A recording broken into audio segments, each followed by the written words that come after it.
Good morning guys. Ayan.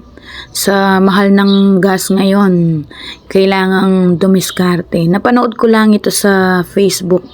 Papel at tubig lang makakagawa na daw ng uling. Ayan. Sa dami kong mga papel-papel dito. Malilinis pa yung aking mga basu-basura dito. Mawawala pa. Subukan natin gumawa ng uling gamit ang papel at tubig. Yan, bago ko umpisahan, syempre pipiliin ko muna, titignan ko muna, double check ko muna yung mga papel na nandito. Baka may mga importante pang mga gamit kagaya nun, certificate. Diba, syempre, hindi natin itatapon yun. Yan yung papel ko pa to nung college, nung nag-aaral ako. Mga 4 years ago na to.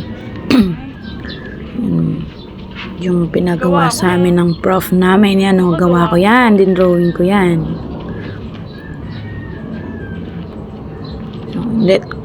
Ayoko yung tinatapon sana, kaso let go na natin para malinisan din, mawala yung mga tambak-tambak dito sa bahay. Yan, mga sirang books.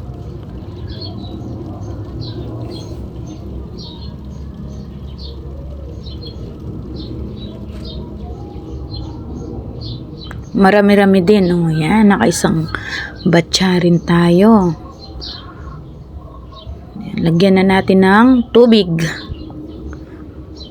Basain na natin. So, ibababad natin magdamag para malambot siya.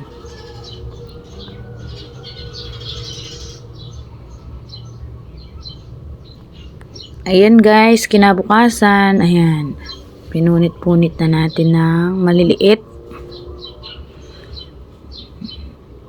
Hanggang yan, naging halos durog na. Ayun. Tapos, i-form lang natin ng bilog, pabilog-bilog. Ayan. Bago natin didikdikin sa PVC. Gumawa kami ng isang PVC para pang shape namin. Ayun. Kasama ko yung aking anak.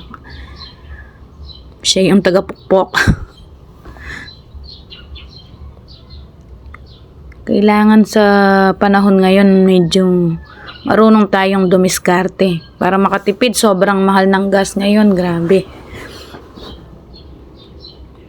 Tapos yung sahod din di tumataas. Mga bilihin lang ang tumataas.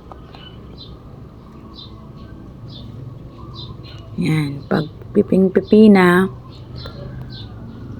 pwede naman kung gusto nyong hindi na i-shape, pero mas maganda kung naka-shape siya. Ayan. Napanood ko lang din ito sa post na sa FB. Sabi ko, masubukan nga din, lalo't marami kaming mga papel-papel, mga anik-anik na papel dito.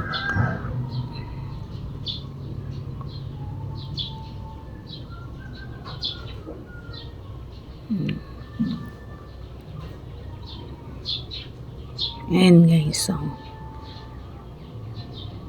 yan, yan na yung nagawa namin pagkatapos ng ilang oras. Tapos kinabukasan, halos maghapon, 2 araw namin binibilad.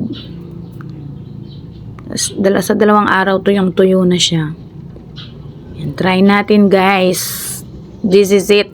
Tingnan natin kung tama ba yung mga ginawa namin, kung effective ba talaga to. Makakapagluto kaya kami sa mga ginawa nating uling, papel na uling.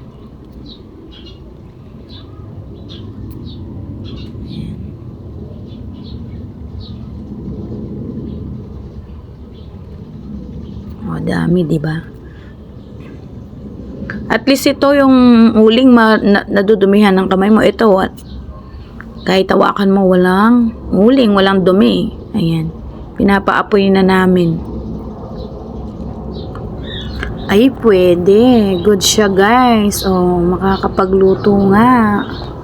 Maganda naman. Mukhang okay naman, guys. Kasi, lalo na hindi siya mausok. Pero, ayan. Ang ano lang dito, mabilis maubos. Ayan, umaapoy na siya. At yung nagawa namin, di ko alam kung kulang sa dikdik ko ano, kasi umaapoy siya. O talagang pati yung gawa ng iba umaapoy din. Ayan o guys, kita nyo, may apoy siya. Pero, hindi siya mausok, tsaka hindi mo na kailangan, hindi ka guys sa kahoy. Tinutulak-tulak pa yung kahoy. Ito, ayan, ganyan na siya. O, nakaluto naman guys, nakapagluto naman. Maganda din siya. Kaya kung may mga papel-papel kayo, huwag nyong itapon. Ayan. Gagamit nyo pa. Makakagawa kayo ng papel na uling. Gamit lang ang tubig.